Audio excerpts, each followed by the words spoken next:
Good morning, everyone, and welcome to the PivotBoss Pre-Market Report for Monday, March 26, 2018. I'm Frank Ochoa, aka PivotBoss. Here's a look at the daily time frame of the ES.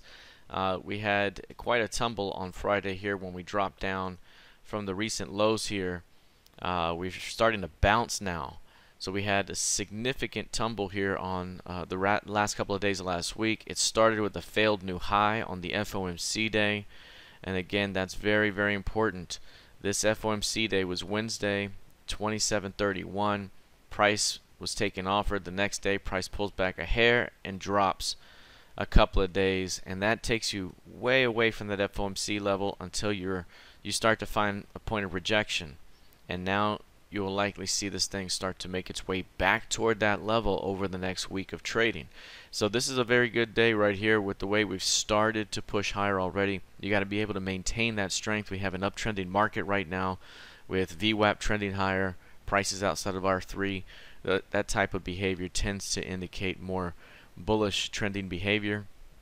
Overall, again, these strong lows right here suggest that we could be looking at a return to 27.31 at some point here pretty soon. So again, I would say that price needs to continue to hold obviously the recent low, but perhaps this LVN at 26.17 rather, 26.16 is a good one to watch the rest of the day to hold.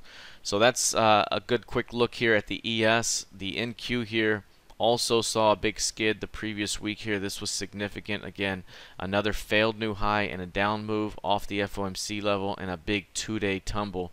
That's something we look for every time here when you have a move that's beginning to the downside and you know that we still have time to reach multiple targets.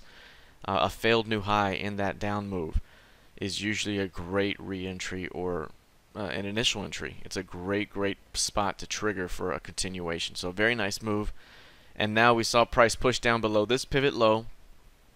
We started to see some initial rejection Friday morning that did not play out, and instead price closed back below it, and now we're trying to come back above that level. So this pivot low, 66.47, that's 66.53, very important here. Closing above that level would suggest that we could be headed right back to that 69.17, which is the FOMC key level from the 21st. All right, taking a look here at crude oil. Crude finally got our swing upside target. Our swing target was 66.29. Basically on this day, when price started to break out a little bit, it looked like it had a shot to go to an edge as long as this price was able to be defended on the pullback on that day. It did, and then we saw a straight continuation.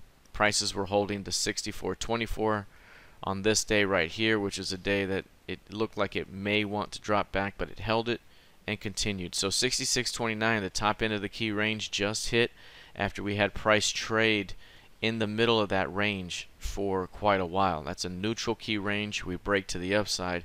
Usually you will see a continuation and see further expansion out of this range, but now that we're at the top end of the range, this is a point where we could see rejection. So you know, we could pop above the zone. We could even hold here for 3 or 4 days, and if there's no continuation, we could see a pull right back to this level. So this is going to be a very important level to watch. We're starting to see initial profit taking right here. If there's any rejection of the 66.29s overall, we could be headed right back to 62.18 at some point. So we're going to see how this continues to play out. But after you see this nice move play out the way you like, usually the next move you have to be a little bit more cautious about and qualify it a little better here, especially at the upper edge of a trading range in a bullish market. So be careful with this upper edge up here. All right, taking a look here at gold futures. Gold with the impressive rally off support here, 1305, a big time move, stop run here. This was when they really had everything they needed to try and break it down, but they just couldn't do it. And instead this thing turns around and heads right back toward the top of the range. Again, 1305 to 1360 to 65, that's the range right now, and we continue to hold in that range. Eventually we'll see expansion from that range. Right now prices are on the flow to the upside, so as long as price holds 1338 here overall, we could be looking at a move to the edge over the next few days. And lastly, looking at Bitcoin. Bitcoin right here having a down day so far to start, down 6% here today. Price not able to reestablish back above 9,000. That's pretty significant here. Inability to get above 9K. that could have opened the door to a move back toward the 11.3 to the 12,000 zone. Instead, it's failing and pushing back. That's going to put pressure on this low. We could start to lead to a retest of that low. So it's, price right now is not really doing a whole lot. We can see it's in compression mode over here. And this kind of compression usually leads to the next key move. And that's why I thought if it can get above 9K, it could be headed higher. It failed back into the range. More compression. So right now this thing's building out for the potential move here ahead. Again, above 9K will open it to the upside. As long as it stays below it, though, I think there's the potential to see a test of this low back over here. All right, that's it for now. Let's see how this plays out heading into the new week of trading. Good luck, trade well, and I'll talk to you soon.